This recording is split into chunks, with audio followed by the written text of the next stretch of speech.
Let's get going then. Okay, Oh, so yep. could you take that off and we'll start? There you go. Yeah, let's kick it off. And so we'll start the video or the recording right here. I'm just going to take a pause and we'll get going. Good morning, good afternoon, good evening around the world. My name is Doug Brunke. I'm the founder and CEO of Global Chamber.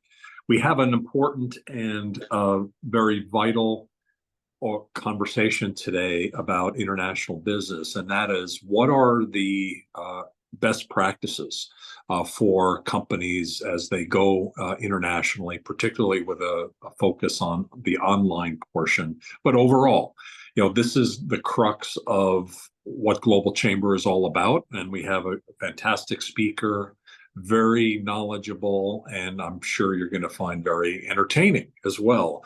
Professor Roberto Ansis is, like me, a chemical engineer. We go way back, and in fact, we were in competing companies. We didn't know it back in the day, DuPont and Mont Edison, and along the way, somehow we found each other, and he's been a longtime member and supporter of Global Chamber, and we appreciate that. Today, Prof, you'll be sharing in your professorial role for all of us to learn and to be more successful in the future. So thank you for all your support and collaboration, and we look forward to learning more. Thank you, Doug, so much. And before we start, first of all, welcome to everyone. I have some well-known faces and some new faces. Jim, welcome. And Tamara, nice to see you again. Michael, nice to see you again. I want to start by thanking the Global Chamber. When I first met with Doug a number of years ago, and he told me what he was doing, I was fascinated. But the truth is, every project sometimes has got a great vision, but then it fails in the implementation. And I have to say this: the Global Chamber with Doug, every single day being busy, and being attentive in QC, quality control, and everything else, has done such a fantastic job. I mean, we're talking about, he's reaching about over 520, 530 metro areas around the world. Is unheard of. More important is the attitude. Like, I am busy. Everybody in business is busy. But when I get an email from someone that says, I'm with the Global Chamber, I need some help, I stop everything and I talk to them immediately. And I receive the same treatment from other people. So what Doug has been able to do in the many years he's dedicated to the Global Chamber, he's been able to create this family attitude whereby if you need assistance, I'm there. And that is, in international business, is needed, because international business, as we'll discover today, is so big that it's not a one-person business. So having said that, thank you, Doug, again, for what you're doing. Thank you, the Global Chamber, Elisa, Cesar, and everybody behind the screen, YLM, and everything else. So this is what we're going to be doing today. We are going to be looking at what I call the EFE matrix, which is a way that has been used for years to actually assess foreign markets. For example, let's say you're manufacturing salt from the sea and you want to export it. The question is, what country should I go to? How should I approach the method of market entry in the foreign market? And what are the important factors?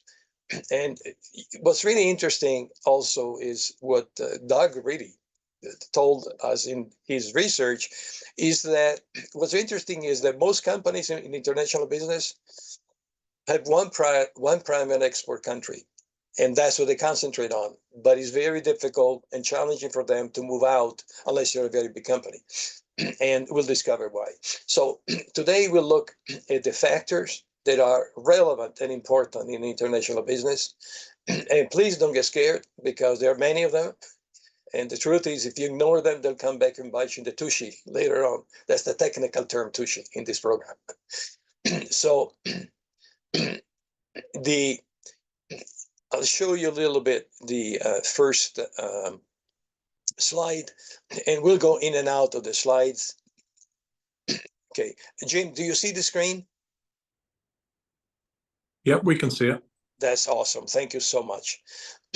Okay, so let me go back here. Let me go back to the first one. Okay. Why did we create and by the way, I was a professor, associate faculty at University of Phoenix for almost 20 years, National University another 20 years, and my field of expertise was international business. So I've done a lot of work in the field of international. So the question, one of the major questions that comes up in when you're looking at the foreign markets is what kind of product or service should I market internationally? That's a fundamental question. And just thinking, there is what is called SRC, which is self-reference criterion, which is one of the biggest costly mistakes that people make.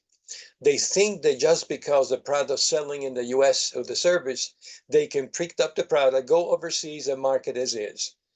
That's totally incorrect, as we'll find out later on. And the question is, what country should I target and why? What are the foreign barriers that exist to stop us?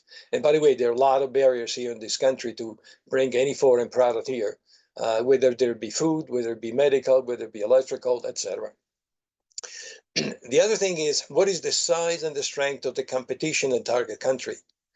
And who is the foreign buyer? Demographics. One of the things that most companies don't do, they don't look at the psychographics. Michael, did you ever hear the term psychographic by any chance? Not in that. Maybe if I see it, I might know it in a different wording, but yeah, potentially, yeah. Okay, awesome. Jim, what about you?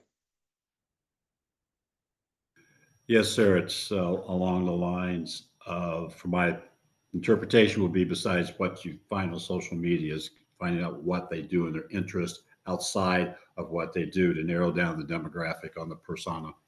Okay, awesome. And then, thank you, Jim, and thank you, Michael. And then we have also, of course, the economics, the political and foreign environments. Look at what's happening in Bangladesh today. And I was offered actually a consulting job, Jim, in Bangladesh a few years ago, very, very substantial. And I decided not to go just because of that, because sometimes in countries one can predict the lack of political stability. And today, I believe the prime minister has been ran out of the country, and she was managing Bangladesh for about 15 years, is not there anymore. And the legal system. The legal system in the US and the legal system in other countries is quite different. And unfortunately, most companies find out that the diverse legal system in other countries is a lack of familiarity that costs them a lot of money. So these are, when I'm looking at how the world, and I said, okay, I want to do exporting, I want to do joint ventures, I want to move the company out, et cetera, et cetera. These are some of the fundamental elements, and we'll see them how they flow later on. So when you're doing the search for international business, there are fundamentally three questions that I found out to be true. One is, before you enter the market, is that what kind of product or service should I market into a country, right? Then while I'm doing it, how do we start and implement the market entry? And then after, how do we maintain, maximize, and fix what is not working? Let me just poll here. Let's see here a second. Okay, let me disconnect here so I can see you guys. There was Tamer, are you there? Yes, I'm here. I have a question for you. Tamer and I and Coach Professor have known each other for about a year and a half. Tamer is from South America. He's got this new business here in the US, promoting both international business and domestic business. What would you say, Tamer, is the major challenge when you have a client from South America who says, I'm very interested in the US market? You talk to them, and then what do you find after? What are some of the barriers that stop them from coming to the US? I would say that in general, they think that they can invest the same amounts that they invest in South America, but they want the benefits of the biggest market in the world. But they don't even realize they have to invest at least the same that the American companies invest here. So they basically think that the investment is too much. Absolutely. Absolutely. So let me just go back here. Thank you. Thank you so much, Samir. Yep. So let me go back to the good old slides here. And so let me, Paul, what kind of business do you have? And how do you get involved in international business? My business is essentially advising companies about where around the world they should best place different kinds of business facilities like manufacturing plants, data centers, call centers, R&D facilities, headquarters offices, and so on.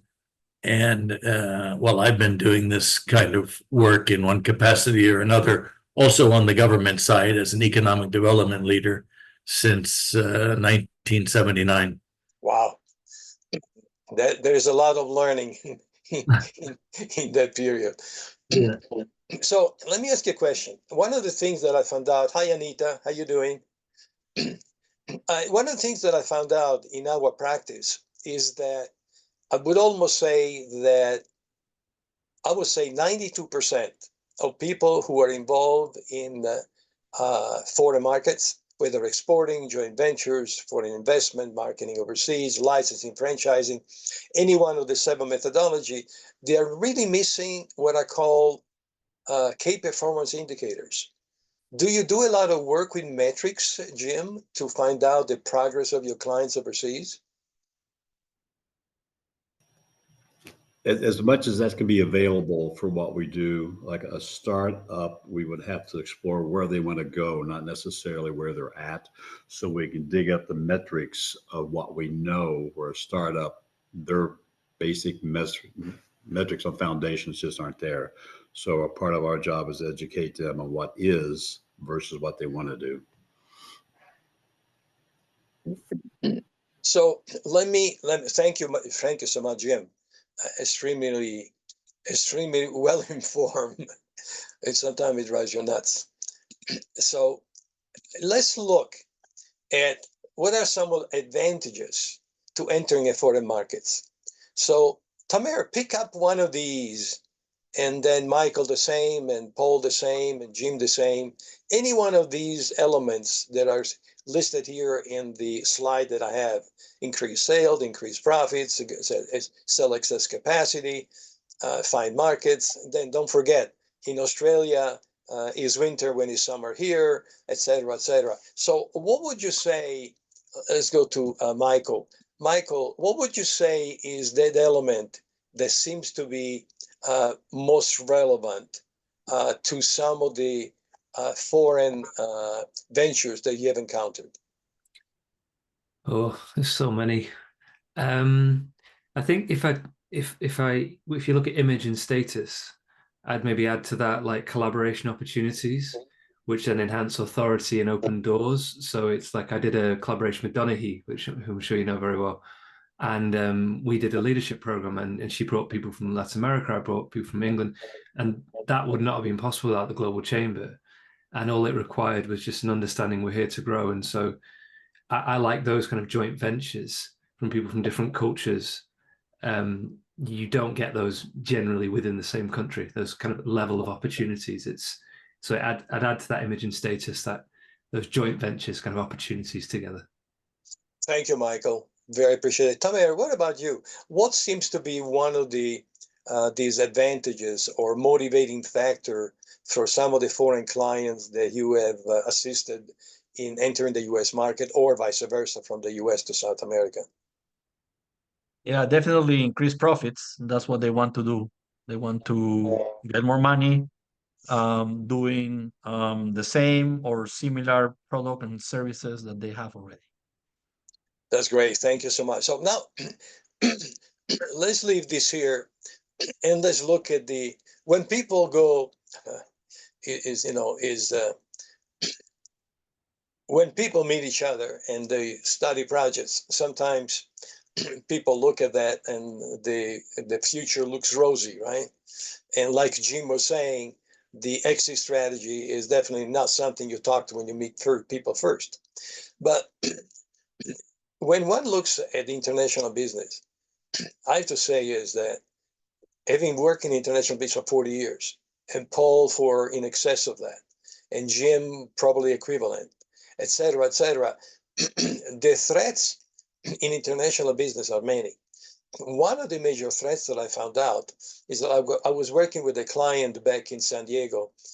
They were our clients for about 12 years, so we developed really very solid markets around the world, an engineering firm. And they started doing work with the Middle East, and they were providing valves for the control of jet fuel engines. So, and I was their advisor. So when I went there, I just found out that they were very short in cash. I said, how's it possible? Well, the kind of terms they were extending to many Middle East companies and European companies was such that they used the good old system in the US, pay me in 60 days. Guess what? They were not being paid. And so the question is, what do you do internationally when you have made the mistake of not having appropriate compensation system for your company, and you find out they're not paying you? What, I mean, you can't send the Marines because, you know, they're not going to go in for you. So the question is, what do you do? Paul, in your experience, have you ever had the experience whereby either you personally, your company didn't get paid internationally, or your client didn't get paid internationally? And what did you do in that case? I must say that I've had the great fortune of never having had that experience. That's awesome. That's awesome. I want to congratulate Paul. You know, how we avoid that when we work with clients from overseas and they want to come to the US, we give them a quotation, a bid, and everything else, right? But to reduce the risk of non-collection, and we were stuck with some clients, is we actually mandate that a deposit for our first 3 months compensation be deposited into a US legal firm or accounting firm, an escrow company, so we get paid based on the agreed upon deliverables. But that is something that in consulting is really important. It is the good old story whereby people hire you, you do the job, you get to the end, you got 30-40% to be collected at the end, and sometimes it's very difficult to collect. And what about you, Jim? Have you had any this experience of lack of collections, either you or your clients? Used to. Now, basically, before we get started with anybody, one of our checkoffs is reparations in the home country, reparations in the country they're going into. I specialize overseas into the U.S. market, where both ends already have a setup on money going back and forth before they even get started. And the other thing on what we do for a specialty, we'll play with terms to get that first 1 or 2 customers, and then change the terms as soon as they become evangelists, and then change those terms when we go into the next 10 and the next 100 and the next 1,000. No, that is very wise, Jim. And what are the risks you have, Michael? Out of these risks here, which one would you say have you encountered or you think they might have an influence? By the way, all these factors that we're looking at, they go into this EFE matrix that's got a weight, and then I'll show you how to do that at the end of the morning. How many of these are valid in your business or your experience in the past and everything else? I think for me, it comes into communication in relation to culture and speaking English as an additional language. So, wow. For example, as I started speaking Spanish and I realized as an English person speaking English, I'm in the minority. Most people speak American English globally. So you don't know what you don't know, you know, and then you start meeting with people and they keep time differently and they think of certain things mean different things. So it's being aware that how you do it in a country or whatever is usually a tiny minority, even if you're a big country, to how it's done globally, and being humble with that and knowing, you know, and being open about it. Because if you just open about it, most people are very understanding. But if you make out like, yeah, we know how it all is, and then you show them to be, you don't understand somebody, it can look like, you know, you're quite ignorant. So I've learned that with communication. Anything you think is a strength of your business, globally, you'll see whether it is or not. Does that make sense? That's great, Michael. Thank you so much. Let me bring you a challenge that I encountered just this week in our practice. We had an old client from Mexico, and he reached us later. He said, Professor, I took a class with you 4 or 5 years ago, and we follow your suggestion. We make millions. Now we want to hire you to make more money. So he wants us to train 10 of his top leaders in Mexico of the companies he created, which is fine for us. But then he said, there are 2 people that really like to be training, but their language knowledge of English is very marginal. So he said, I'm going to find 2 other people. What solutions would you have for that, Michael? Because that's Spanish. I've actually had that. Yeah, in my previous role before I had a business as a teacher, if you have a child come to a school and they have English as an additional language or whatever language, the tendency is to say, oh, they must be not very intelligent or whatever. And what they actually, the best teachers did was say, we make use of their language. Just say they're good at maths, they can do maths in Lithuanian, they can do maths in Polish. So you would find somebody who's a fluent speaker in their language and have an intermediary between the two, because why should they be demonized? Yeah, absolutely. What I discovered, and I'll share with you, is let's say we have a program like today, right? And let's say we have people in the program that have a limited knowledge of the English language. Obviously, they couldn't understand much, right? If you send them a video, it's still the same problem. Well, this is what I found out. Today, through AI, there are 3 technologies that will convert virtually instantly the English language into Spanish and put subtitles underneath, like you go to the movies. So we will be able to train them, the 2 people that, and they were excited because they said, oh my God, now is a way for us to train people that are not necessarily totally fluent in English. But the advent of AI in international business has been making it really positive different, but you got to look for it. So just know that there are 3 different, if you're interested, let me know. I'll provide the link to you. But there is an AI, 3 AI programs that can convert like we're speaking now in subtitle immediately underneath. Now, the other thing that I want to look in here is the difference in the legal system. And Jim, when you have somebody that works for you in your company and they don't perform, and you call them in the office at Friday afternoon at 4 o'clock, right, or 5, right? And how fast can you terminate their employment? Most of I've got a couple of double W-2s, but I have a lot of 1099s. The W-2s, that will be the important one. I do something I've learned out at some other bigger companies. I hire somebody, you've got 90 days to prove what you do. Here's what it is, and lay it out. We'll look at it at 80 days, review it at 85, and make a decision at 88. So we probably have a strange onboarding system, but it works where I very rarely in the W-2s let anybody out because they wouldn't be there to begin with. I'm done. Great. And let's say you open up a company in Italy. How long do you think it takes you to fire somebody? Is that addressed to me? Yeah, Jim or Paul. I saw a big smile on Paul's face. So he must have experienced that. A long time, and lots of documentation and meeting with unions. And my guess is, between 6 months and a year, depending on how long the person has been employed. Yeah. So let me tell you, thank you, Paul. And for anyone that hires individuals overseas, the independent contractor has got some peculiarities in foreign countries, whereby it is legally illegal to hire somebody that functions as an independent agent, unless you have special systems. But in Italy, for you to fire, my father, I'm originally from Florence in Italy, and my father had a chemical research firm.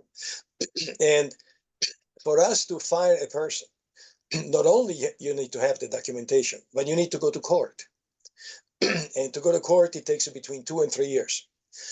And by the time you get to court, you have to prove the fact that they actually have effectively damaged your company and cost you money before you can fire them. And then you got to mention what kind of remedy have you provided. To make a long story short, it takes about 4 to 5 years. And when you fire them, guess what?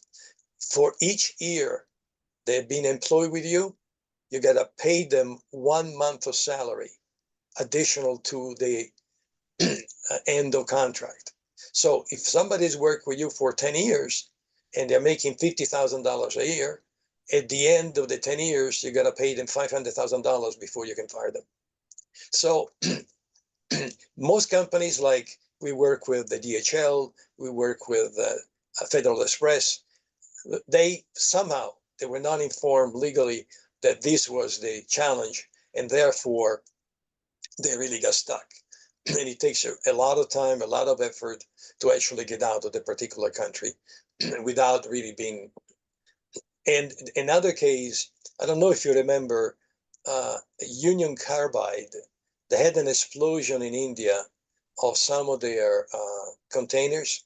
They were holding, I think was propane, it was hydrogen.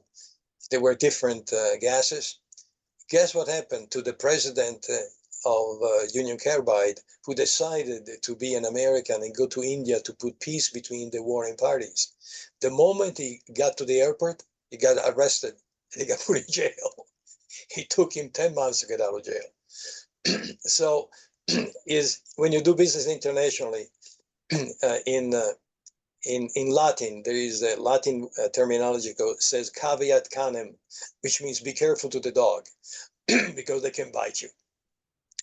So all these elements are elements that are integral to when you create an EFE matrix.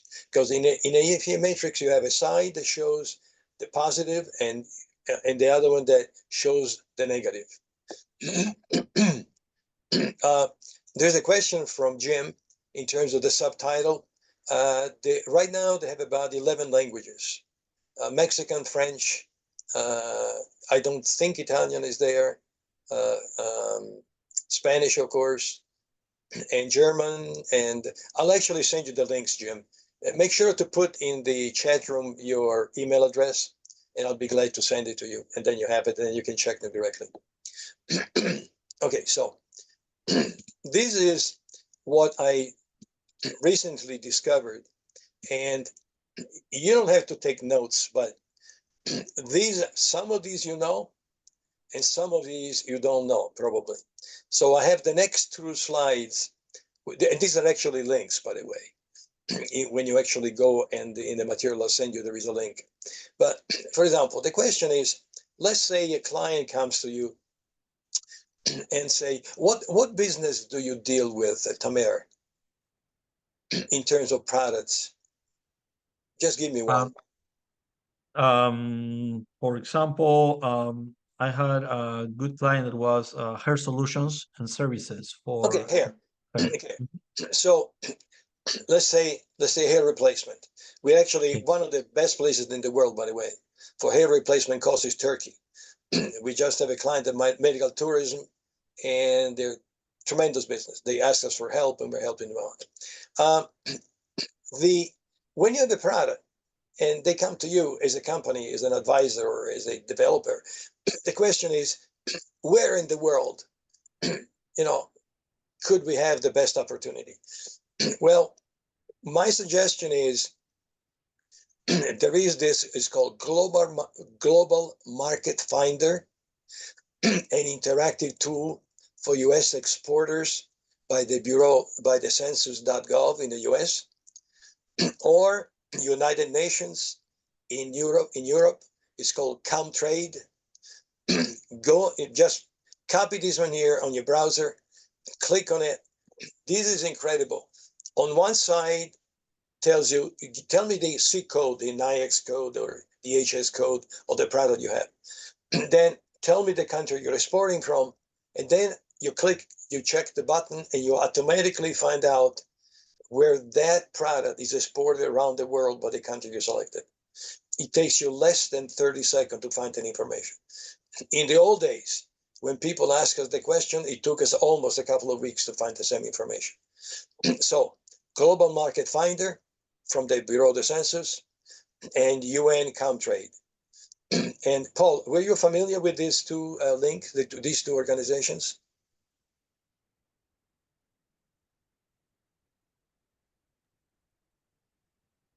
I'm sorry. I was distracted with something, so I'm sorry. That's okay. That's okay. We won't penalize. We will not penalize you with a test. Thank you. So this is very, very important. The other thing is, whenever you go to a country, the question is, let me give an example. How many of you are familiar with medical equipment? Anita, I don't know if you're there, but are you familiar with medical equipment? Oh, Tamer. Yes. So let me give you, let me get some water here. Manita, have you done work with medical equipment before? I haven't worked directly. I used to actually rep for HP and Agilent and Philips Medical, but it was strictly within the US. So yeah, unfortunately, no. By the way, for those of you who do not know Anita, I really strongly suggest you get to know her. She has got impeccable credentials, but also her expertise in international business is not to be matched by many. I've known Anita, you and I have known each other for 2 or 3 years or 4 years through the Global Chamber. But every time that I attended one of your sponsored workshop in import-export and everything else, is you provided always an incredible amount of information. And the ability to focus on what the image needs to be for the company is also your forte. You want to say a couple of things, Anita, on what you do? Oh, sure. So, hello, everybody. Anita Rodal with SBPI Services. Globally, I represent 3 of the world's largest non-bank foreign exchange companies. They save importers and exporters money and time when sending or receiving cross-border payments. Within the US, I also broker business loans and equipment financing. That includes SBA up to 5 million, term loans up to 15 million, and payable financing for US-based importers, which is amazing. And then if you want to improve your elevator pitch, you can check out aboutyourelevatorpitch.com. It's where you can get my workbook on helping you with your elevator pitch. Anita Rodal, SBPI Services. Well, I love you, Anita. You're so great. I love the fact you maximize the use of time to the best, giving the best image in a presentation. I really think every company should hire you to actually have that kind of conversation, so that people don't spend half an hour discussing something so useless. It doesn't make any sense. So thank you for being here. But regarding the medical equipment, let me tell you why I brought it to your attention. If you don't know the world, right? Let's talk about who is these days purchasing most medical equipment for hospitals and clinics in the world. Developing nations. And Africa is a continent. Well, let me give you a little trick. If you go to Kenya, that is building many hospitals, Michael, what do you think the duty of entry in Kenya is for new medical equipment? I have no idea. I went on a webinar about this and there was somebody doing exactly that, so they would know, but I have no idea. Sorry. But it's okay. So let me give you the answer. The duty of entry in Kenya for medical equipment is 1,000% per value. So if you bring something for $100, you multiply that by 1,000, and that is the end price that you pay in the Kenyan market. So it's virtually an impossible market to get in. So guess what we found as a solution? We found reconditioned medical equipment with the same specs. Guess what the duty of entry is for the used medical equipment in Kenya? Zero, nada. And by the way, Kenya has a tremendous amount of funding from the UN. Last year, they spent something about $335 million to buy medical equipment. So that information can be found in the country commercial guides. So I'll send you this one here separately. And then my suggestion is, at your convenience, click, find out what they do, because it's too long today to actually explain each one of these. But the one that impressed me the most were in here are the Global Market Finder, because it makes it a lot easier, and the UN Country. Basically, the United Nations has 250,000 sets of data. You can actually select your product, you click on one line, and it gives you all the countries with all the activities from the particular country where you're exporting from. It's just incredible. So that is a goodie that I found out that I really like you to have, because they will make a difference in your business. And you can charge for this, by the way. Okay, so let me now go back to the next one, which is another. These are, oops. There are several tools and platforms to select your ideal foreign markets. Now, these are totally new compared to 2 or 3 years ago. One is called Trade Map. This tool provides trade statistics for international business development. You enter your product and you get intel information for any kind of export market that is possible. So this is an incredible website. And in the next slides, I'll give you the links so you don't have to search for it. Then there is Export Genius, which is an AI-driven product. And this platform offers market research reports and export import data, so it can help you to find potential markets, and you can create an EFT matrix very easy. Then you have Compass. Compass existed for a number of years, but they actually made it a lot more amenable. So this Compass provides information on companies and market worldwide, but especially companies. Let's assume you have somebody comes to you that wants to hire your services, or says, I want to come to the US, et cetera, et cetera. How do you know if they're real? And I'll tell you, by the way, nightmare stories about companies who are not real internationally.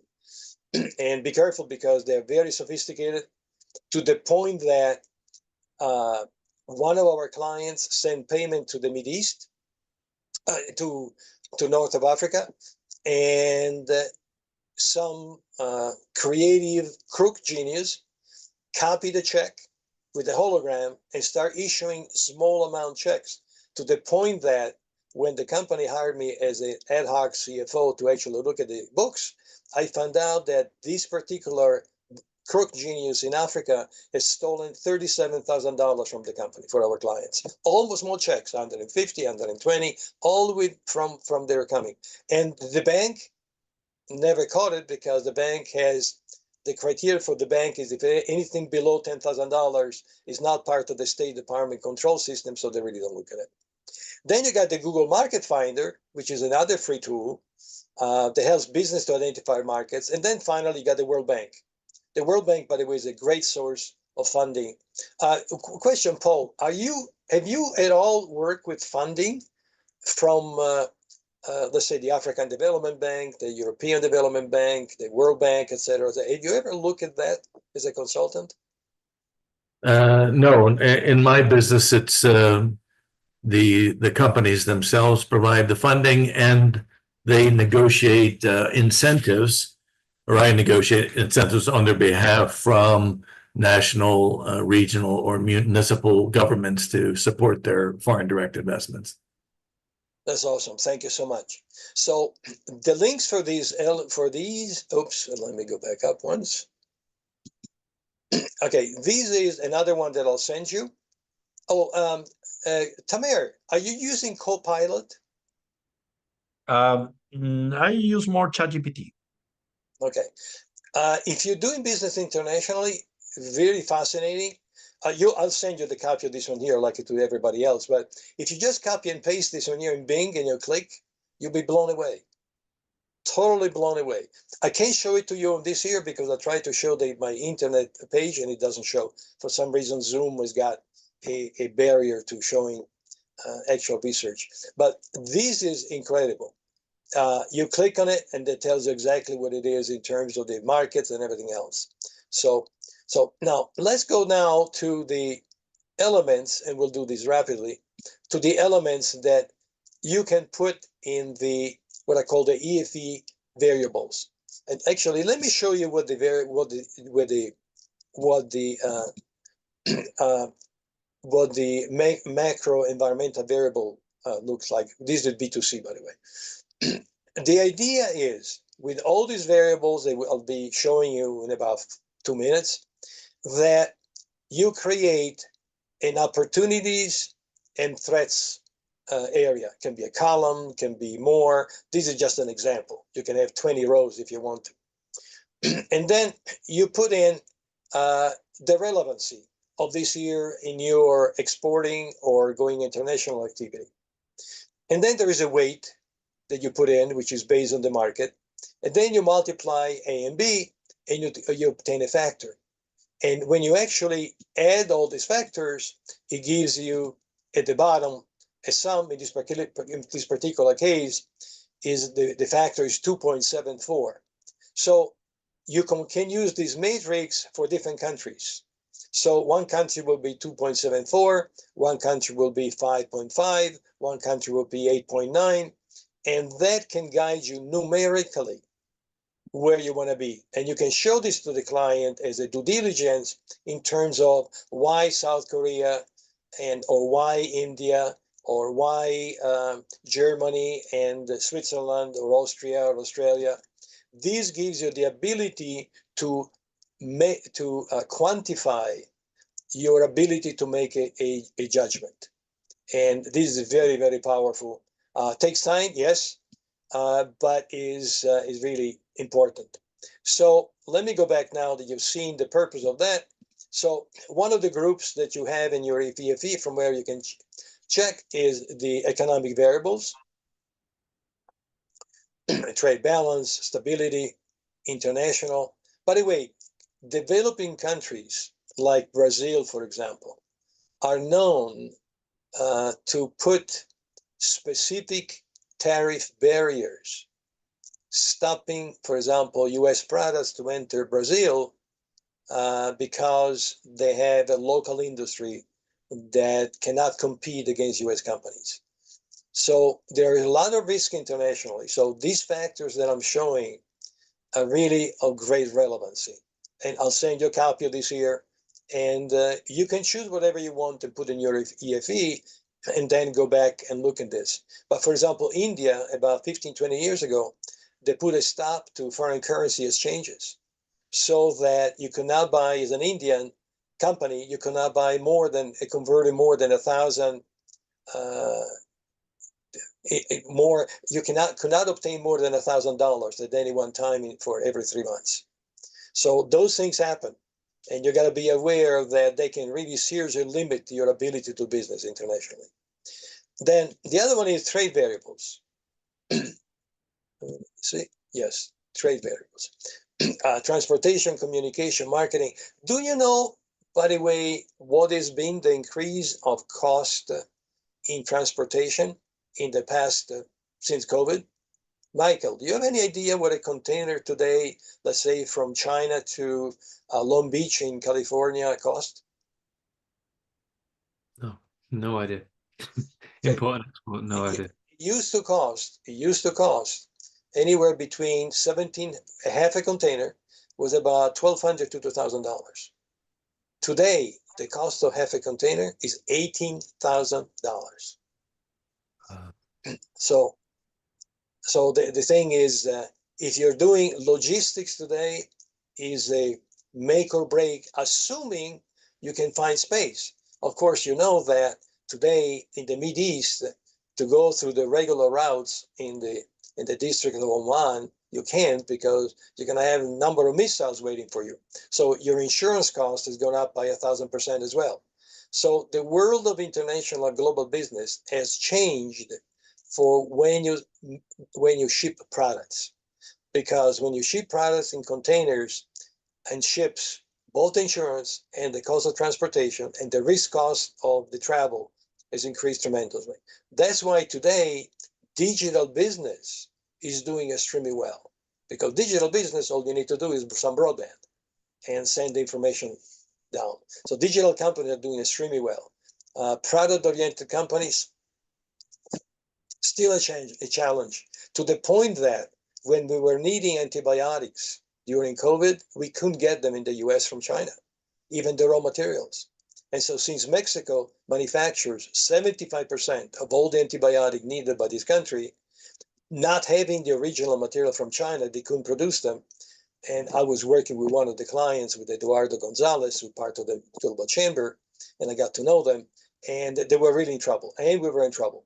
So that today, when you see shortages on the shelf of grocery stores, the problem there is not that people don't know how to order them. The problem logistically, they cannot get the raw materials, and they cannot get the products here because of the problems and challenges with the ship lanes.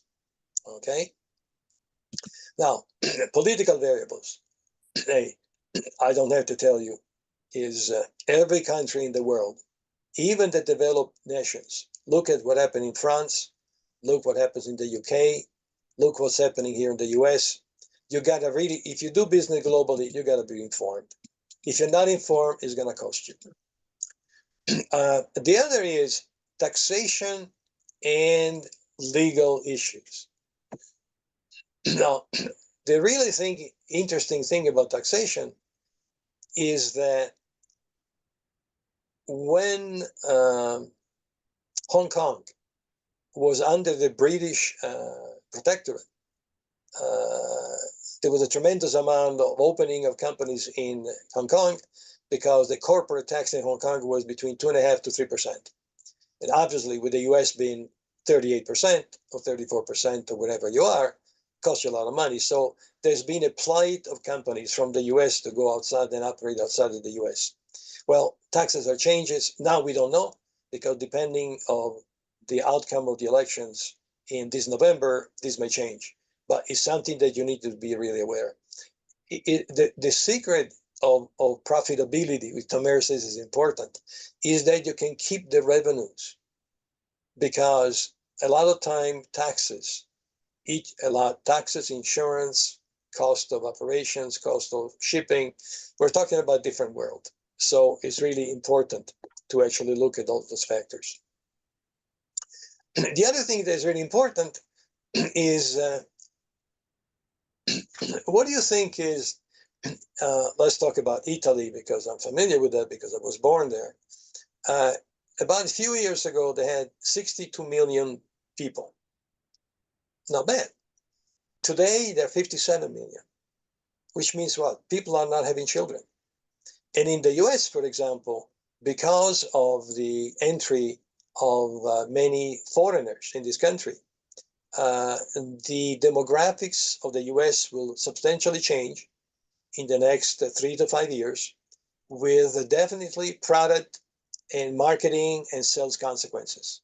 So whenever you go anywhere in the world, these are other factors you need to look at. So these are, we're talking about, it's not trivial to go outside, and you start getting it by looking at all the intricacies of it. Okay, so these are the 5 steps in terms of how to create the EFE matrix, and I'll send it to you so that you know how to create it, and feel free to call. The first step is list the external factors and divide them into columns. Opportunities and threats, first step. The second step is using a weight to each factor from 0 to 100, assign to each factor a value. The total value of all weights should be 100. Weights are industry specific. So EV cars have one, salt is another one, sugar is another one, pigs is another one, chicken is another one, computers have another one. Is the relevancy of that element as you found from your research. Then once you have done that, you assign a rating of from 1 to 4 to each factor. That is how effective the company's strategy responds to the factor.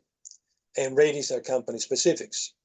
So you do this. And then what you do, you multiply, you add all the weighted scores, creating a total weight score for the company. You multiply them and you add them. And that gives you the number that you're looking for, that may be 2.74 for Mexico, it may be 5.75 for Korea, it may be 8.9 for Germany, it depends. But that is basically the creation of the EFE matrix. Now, what the good news about this here is that you can use a manual AI or Excel to actually create your EFE matrix with these on the background, so that then you can provide these as a service to a client. And it's very not difficult to do, and it will be very glad to help you out if you run into obstacles. So that is the conversation that we had today in this year. So I'm totally open to questions. And Michael, any questions that you have dealing with today or anything else in international business, something that recently has been haunting you, let's say?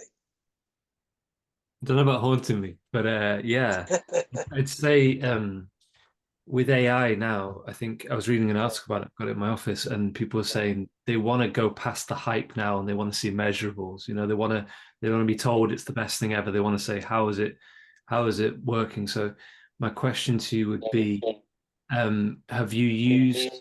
is there a place for using AI in filling in these matrices to help people with the complexity of it? And there might not be particularly, say, numbers focused, or might not want to dedicate the time to sit down and go through those things. Could you see a place for that happening? That's an excellent question, Michael. And I get asked the question by many people, to the point they say, well, this is confusing. I don't know how to do this, blah, blah.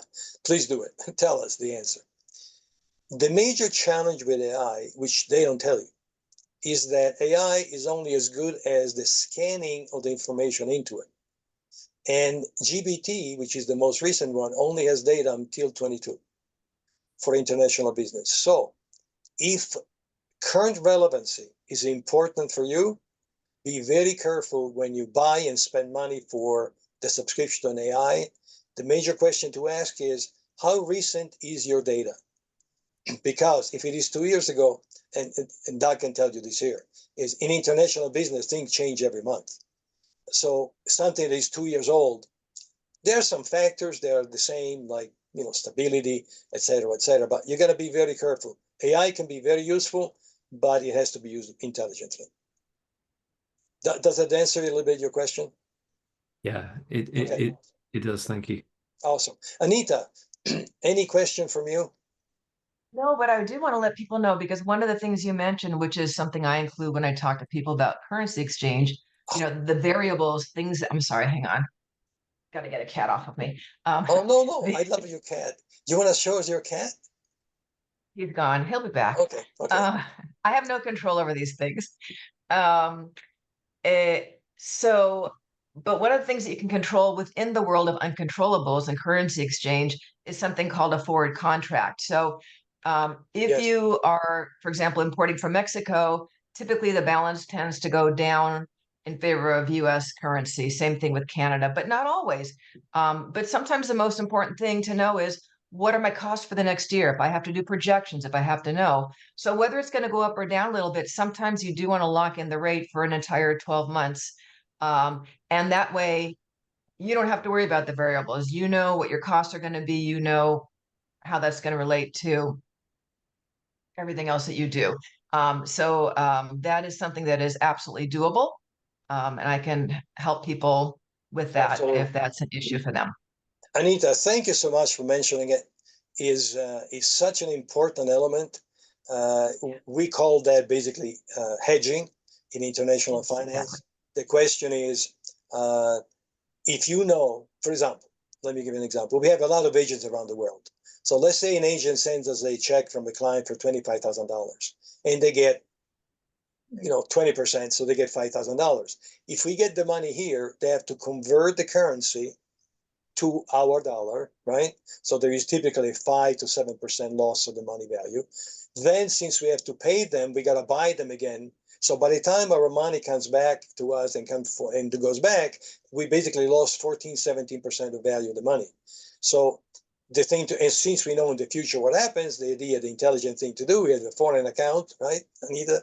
And basically being able to buy foreign currency today at probably a premium or a payment to actually buy and secure for future payments. So there's a whole strategy for international hedging. I definitely recommend you talk to Anita, because you don't think it's important. I'll tell you, if a company is making a 20% EBITDA, and you're spending 17% in the cost of transfer, you're really making a net of 3%. Can't operate.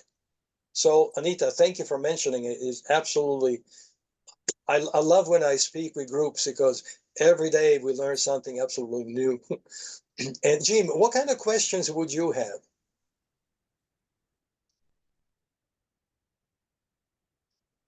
I was shaking my head on your comment about learning.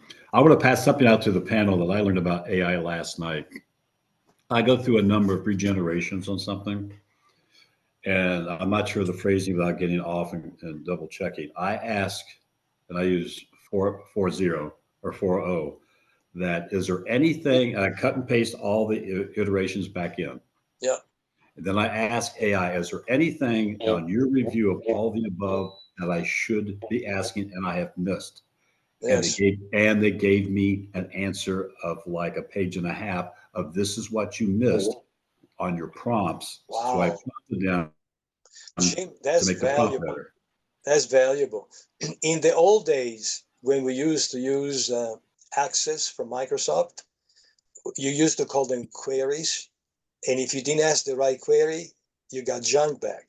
And the same thing is with a deep search. It's almost like you gotta know the answer before you can ask the question. That's what I'm finding out. But it's really brilliant of you, Jim, to ask the question is what should I ask? That's brilliant. And last night when I'm doing the search for tonight for the salt, I asked the same question and I got a tremendous amount of increased the responses. It's almost like we got to learn how to speak with an AI with the current linguistics. It's not trivial, not trivial. And Paul, any questions you may have for us before we close? We got 1 minute left and then I'll let Doug. Yeah, so I'll try to make it very fast. Concerning that, the EFE and where you were assigning scores and weights to qualitative variables, that's something that I do all when I'm evaluating locations for my clients. I do obviously a cost analysis of how much it would cost to, for example, a manufacturing facility in location A versus location B, but also then the qualitative variables and being able to sort of quantify the qualitative is very important. But I always have my clients tell me how relatively important they think each of those variables is and try to incorporate that. Is that something you do, or are your weights more or less fixed independent of the client? We do is thank you for the question, Paul. Is a very relevant, important question. We do what is done when in cost accounting. Cost accounting is one of the most inaccurate way to do accounting because it has a base, it compares the result with the base, and then you got a delta difference, right? So what the purpose of cost accounting is to reduce the delta difference down to less than 5%. Same thing with clients. We start with a certain factor. We evaluate based on the response they're getting in. It is a dynamic matrix that you keep adjusting until you optimize it. So remember, all those value changes. Export value changes, entry changes, control of tariffs changes, political situation changes, internal quantification of production changes, black belt accuracy of modification of serial versus parallel manufacturing changes. So all those changes, yes. So it is very much of a dynamic document, yes, and we do that, and for clients when they ask for it. Otherwise, they do it. Otherwise, we teach them. But if you do that, if that's your role, Paul, on a separate note, I'll be in touch with you because people like you are extremely, extremely needed in this business to bring reality to what is called perceived reality. Thank you. And Doug, I'm going to leave it up to you. We exceeded the time by 1 minute, so my deep apologies, but today was very interesting. Thank you for the participation, guys. Well, thank you, Professor. Thank all of you for attending. We'll have the recording and the information put together into a blog post sometimes in the next week or two, and then reach out to the prof for any other follow-up questions. It's just so helpful to have not only this information laid out, but also the ability to tap into your vast knowledge and experience, Professor Ansis. So thank you for your time and effort. Please jump into, I think, which community are you leading within the communities, the GC community? Market entry. Marketplace, sorry. The marketplace. So if you have any interest in trading across borders, the marketplace group is where to join. Professor Ansis, join the Global Chamber community, and then underneath that you'll find marketplace. Thanks, everybody. Have a great rest of your day. And I want to also thank all of us that I didn't see a photographs or a picture, so I didn't have an ability to get to you. But if you want to contact me, please do so. I'm very available.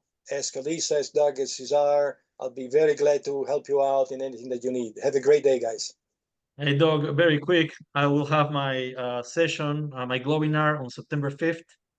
And I'm going to talk about the strategies and how to choose the best strategy to go into different countries.